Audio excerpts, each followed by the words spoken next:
Good afternoon, Sayreville. It is officially the day after, and as you know by now, last night did not go the way that many of us had planned or hoped or expected. But I want to start by congratulating Katya and Carrie and Letty on their win for the Board of Education. I am a firm believer that leadership in our borough should not be reserved exclusively for the pale and male. And I hope that the election of these three women serves to inspire young girls who can see themselves in positions of power, with seats at the table where decisions are made. I will continue to hope that their terms will be governed by kindness and empathy for all of our kids, and informed by the existing voices of our sitting Board of Ed members. But I also hope they'll be informed by our kind hearted and open minded residents, 1,000 of which took the time to write in the name of someone who will spend a lifetime working to repay that kindness. We live here, we vote here, and it is our job now to keep our watchful, trained eyes on every decision that is made that affects our kids, our teachers, and our community.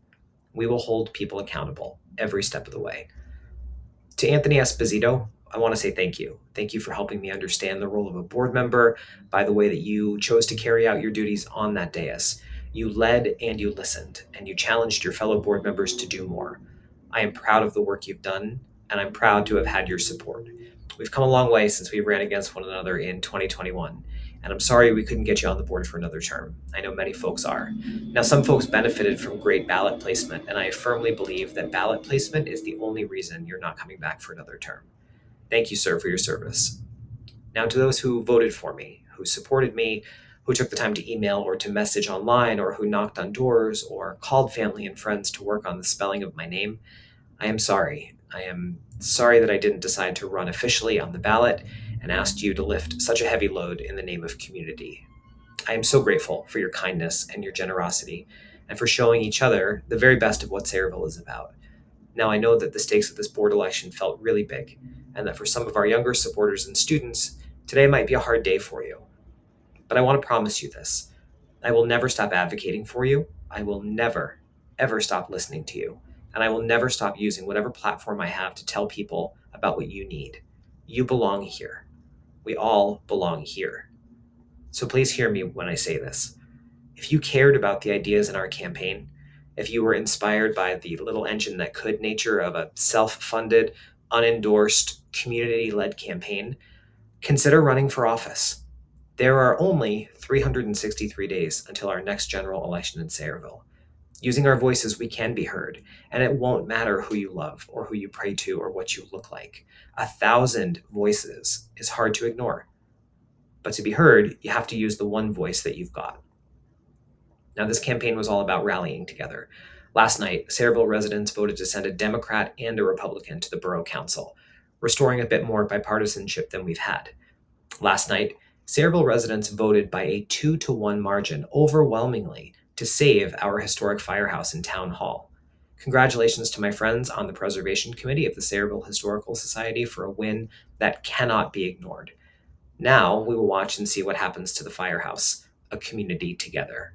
Sayreville spoke loudly and clearly and said that this building and our history is worth saving. Will the mayor listen? Now, I know that for many of you who woke up this morning to learn about our presidential race, today was a hard day, and I know tomorrow will be hard too. We've been through this before, and we have had to lean on each other to get through it. The only way out is through. And so I am asking for those who are celebrating the president elect's victory to remember that for many in our community, they are feeling scared, they are feeling worried, but yet we all have to move forward. Our teachers all went to school today and knew what the job was: to give our kids a great day. I was inspired by the idea that those in power ought to use it to lift others up, not to beat them down. And it is my hope that the president elect and his supporters will use that power and that responsibility for good. I know what it is to feel lost. I know what it is to feel disappointment and hopelessness and despondency and fear. I know these things far too well, and I know many of you do as well. So check in with each other a little more over the course of these next few days, weeks, and months, and know that you are surrounded by millions of people who feel the way you do. Remember how important it is for our kids to look at us and feel hopeful. Take some time for yourself, for your family, and for your friends. And when you're ready, come back ready to do some good. The world needs us. Our kids need us. So while I may step back momentarily to catch my breath, I'm also keeping in mind what I've asked you to remember. There are 363 days until Election Day. What will you choose to do with that time? I want to leave you for a few moments with a story. When we look at our kids, we have to see in them the ability to do better than we did, to care more, to love more, to think more, to engage more.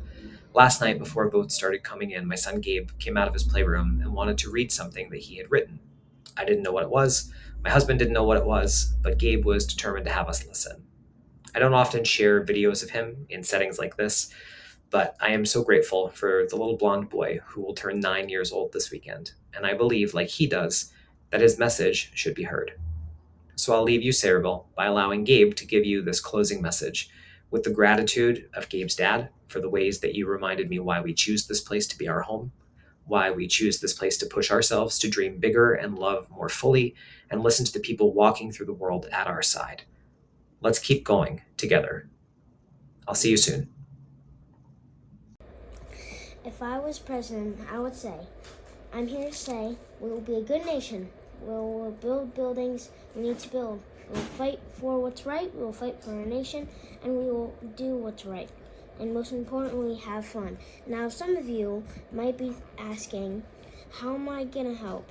I will help by making sure that everything is in the right place, everyone is doing a good job, and no one is saying anything hurtful, and no one is getting disrespected by gender, identity, color of their skin, or nothing at all.